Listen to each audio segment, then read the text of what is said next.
Hace unos días, mientras impartía una clase de licenciatura a alumnos, me llamó la atención algo muy particular, y es que una de estas alumnas tenía una actividad que era demasiado llamativa. En esta actividad era como un cascarón de huevo, un cartoncillo, donde estaban pegados distintos objetos, ¿no? Y estos objetos tenían particularmente distintas texturas. Había de tipo rugoso, había de tipo lisas, como acuosas, como sensibles, en el sentido de muy ligeritas. En fin, voy a adjuntar una imagen como para ejemplificar a qué me estoy tratando de referir. Entonces, viendo esta actividad, me llama la atención como preguntarles, ¿no? Oye, particularmente a ella, si esa actividad era sobre alguna situación en particular. A lo que me refiere no solo ella, sino la totalidad del grupo, que en otra asignatura se les había encargado hacer distintas actividades para una actividad que se tenía que hacer con los niños, ¿no? Entonces pregunto cuáles actividades, cuántas, de qué va, y por lo que me empiezan a contar, uno pudiera darse cuenta que eran demasiadas. Era para un espacio de entre 20 a 40 minutos, había que hacer por pequeños grupos de entre 5 a 6 personas entre 20 y 30 actividades.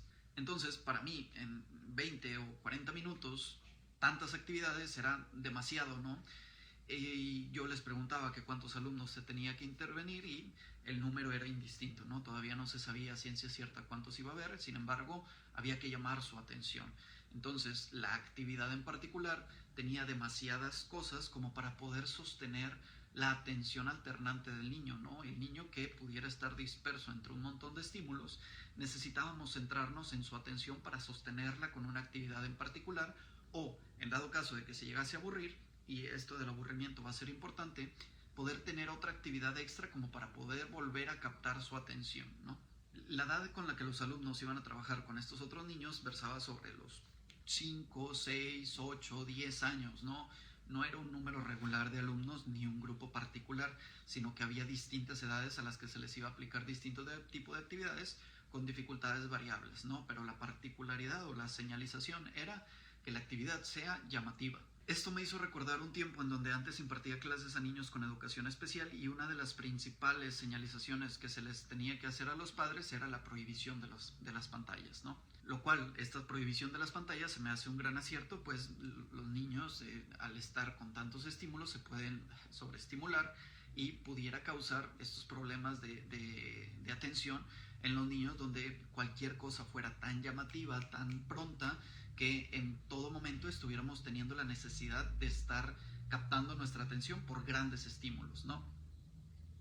Entonces se les restringía en tanto tiempo, se les restringía en tanto brillo de las pantallas, en tanto actividades particulares, ya sea videos o juegos, que no tuvieran cosas tan llamativas y que incluso pudieran tener cosas más didácticas o pedagógicas. En ese sentido, esa instrucción sobre la prohibición de las pantallas, que también pudiera afectar de forma fisiológica o anatómica incluso, ¿no?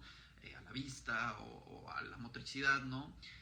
Se me hace un gran acierto. Sin embargo, conectaba esta cuestión sobre la prohibición de las pantallas con esta cuestión de las actividades que estaba viendo en ese momento particular. Porque no solo a estos alumnos se les solicitaba de manera explícita que tuvieran que hacer actividades muy llamativas, sino que también a nosotros como docentes en ese tiempo y actualmente se nos solicitaba que las actividades que les impusiéramos a los niños o que les impartiéramos, lapsus interesante, fueran tanto llamativas para estos y que pudieran captar su atención.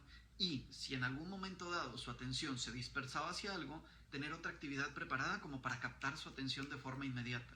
Entonces, esto nuevamente no lo conecté ahora con una cuestión particular, no solo en la infancia y no solo con la neurodivergencia o la discapacidad, como la quieran llamar, no, sino con la adultez en particular. Y se me ocurrió una cuestión con las plataformas de entretenimiento, por ejemplo Netflix, por ejemplo Disney Plus, HBO, en fin, todas las que puedan llegar a existir o ya incluso existan. Si lo pensamos por algún momento, ¿qué es lo que nos ofrecen estas grandes plataformas?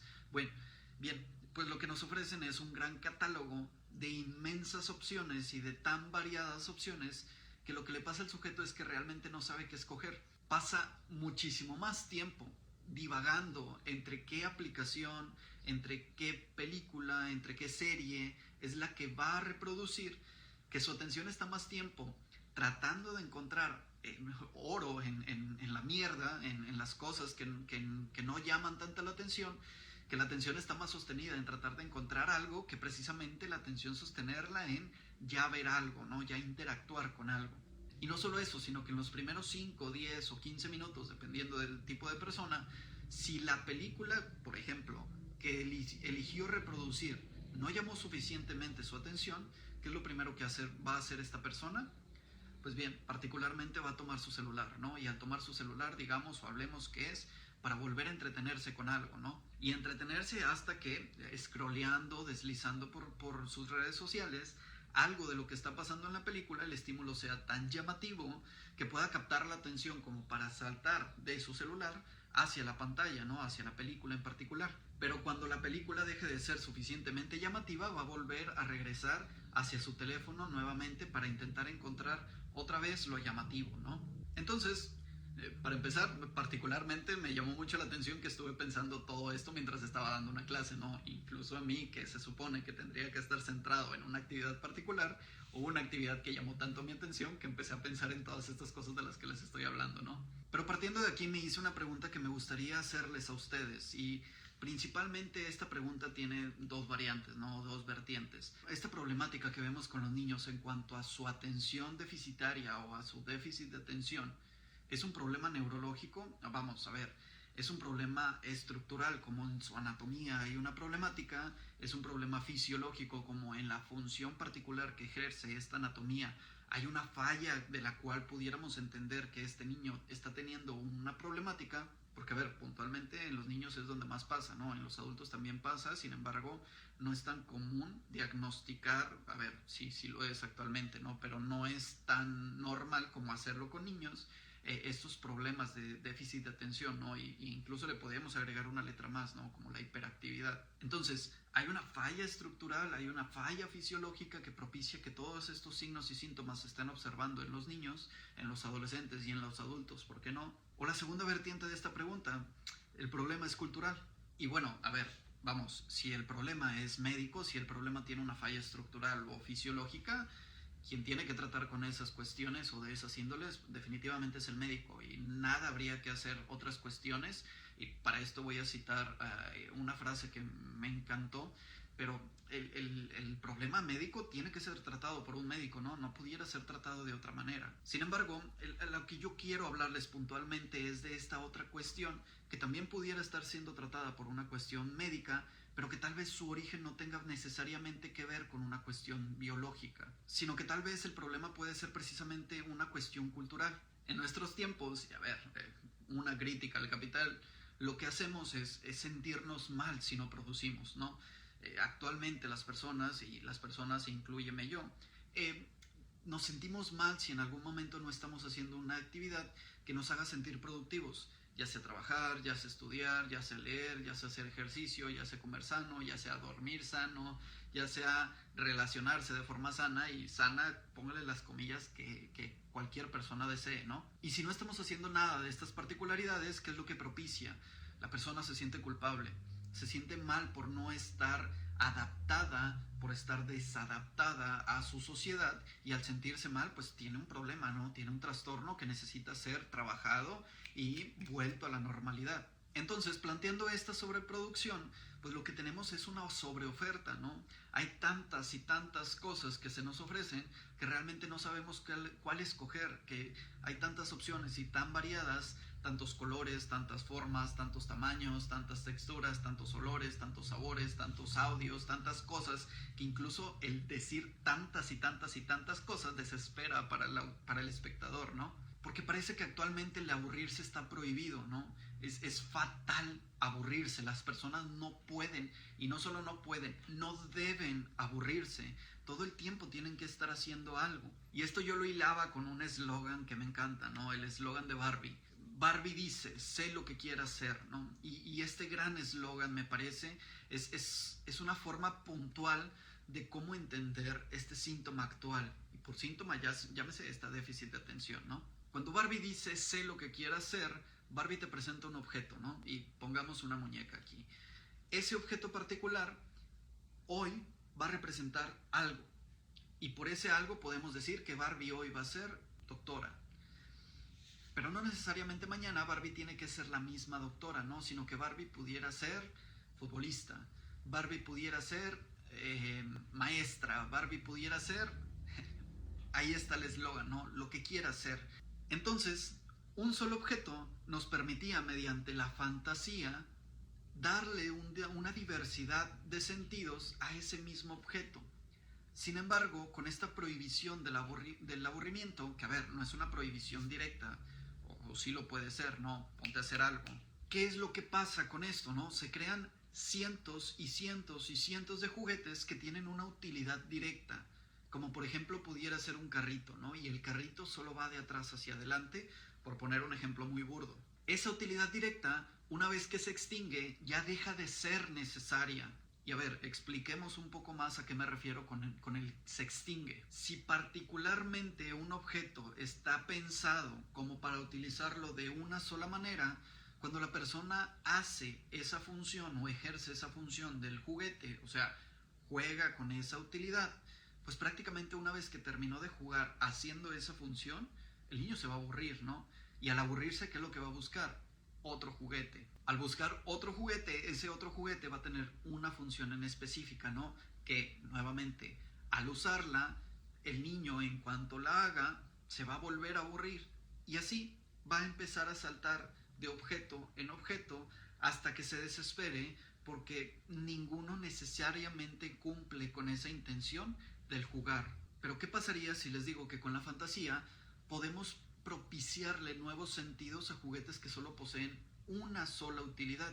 Volviendo al caso de Barbie, a ver, Barbie es una muñeca, ¿no? Que no habla, que no interactúa contigo de forma directa, sino que Barbie se somete a la fantasía del niño o de la niña que puedan llegar a jugar con ella. Por tanto, lo que se le apropia a la Barbie, o en un sentido masculino de un juguete, ¿no? Lo que se le apropia al Max Steel va a depender específicamente del acceso a la fantasía y de esa riqueza fantasiosa que el niño pueda poseer. Porque precisamente en el aburrimiento hay una búsqueda de otro sentido.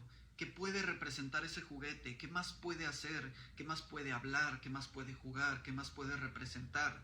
Que eso, particularmente con la tanta oferta de juguetes, es imposible de hacer. Para finalizar por hoy quisiera volverles a hacer un señalamiento.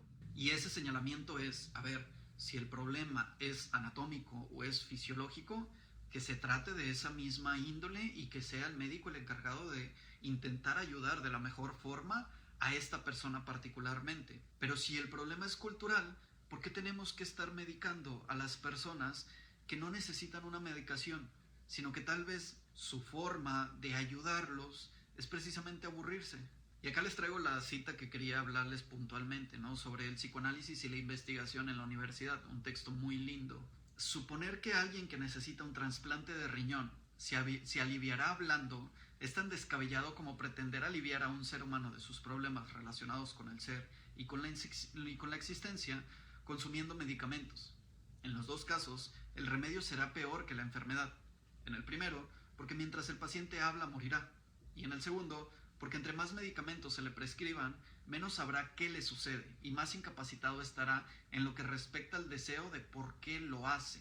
Continuando con la cita, no hay que confundir lo psíquico con lo cerebral, tal como suelen hacerlo ahora las neurociencias. Estas quieren poner en el mismo recipiente lo neuronal y lo relacionado con el campo de la representación, que está del lado del significante y no de la anatomía cerebral. Suministrar un tratamiento médico a las personas con males relacionados con el orden simbólico, en lugar de ofrecerles un dispositivo de escucha, es un atropello que nadie sanciona y que, por el contrario, todo el mundo alimenta. Aquí pierde el paciente, pero gana la ley del mercado, y esto se considera técnicamente legítimo. Así no sea de ético desde el punto de vista de una clínica de la subjetividad, no basada en el consumo, sino en la perspectiva de producir la verdad del ser, eso que le aqueja, eso que le demanda, eso que no le permite sostenerse. Y para cerrar, yo abro esta pregunta como para que ustedes, o esta serie de preguntas, como para que ustedes en comentarios puedan llegar a externar sus opiniones sobre hacia dónde poder dirigirnos, ¿no? Asumiendo que damos por hecho que el problema es cultural, en muchos de los casos, y no en todos, claro, debemos medicar al producto de la sociedad y, entiéndase, el producto de la sociedad, a estos niños que solo son víctimas de la sobreproducción, de la sobreoferta, y no solo los niños, ¿no? Los adolescentes, los adultos, porque esto nos atraviesa a todos por igual. Así que debemos seguir medicando a las personas para que puedan homeostatizarse, para que puedan normalizarse y vivir de formas normales, o tal vez podemos ofrecer un espacio en donde podemos escuchar puntualmente esas necesidades, esas puntualizaciones, esos defectos, esas fallas, esas dolencias, esos aquejos, eso lo que sea, y precisamente en esa clínica poder intervenir desde una escucha que permita darle un otro sentido a la vida, ¿no? Porque cuando nos decimos que la persona tiene un déficit de atención, lo que tal vez habría que preguntarnos es en dónde está su atención centrada, ¿no? Porque tal vez no está centrada en lo que el otro quiere, y el otro entiéndase por las autoridades, ¿no? Sino que tal vez está centrada en un alejamiento de la sobreoferta. ¿Sabes qué? Yo no quiero tantos juguetes, quiero uno solo, que ni siquiera sea juguete, que sea un objeto que nada tiene que ver con los juguetes, ¿no? Un objeto tan vil y tan no juguetesco, nueva palabra, ¿no? Como un control remoto, como un calcetín, como cualquier otra cosa, ¿no? Algo que no se utilizaría para jugar es con lo que precisamente voy a jugar. Y sobre esto se anuda una pregunta que normalmente se suele tener hacia los niños que puntualmente toman estos objetos para jugar. ¿Tienen autismo? ¿Tienen déficit de atención? ¿Tienen hiperactividad? ¿O solamente son sujetos productos de su cultura? ¿Tú qué piensas?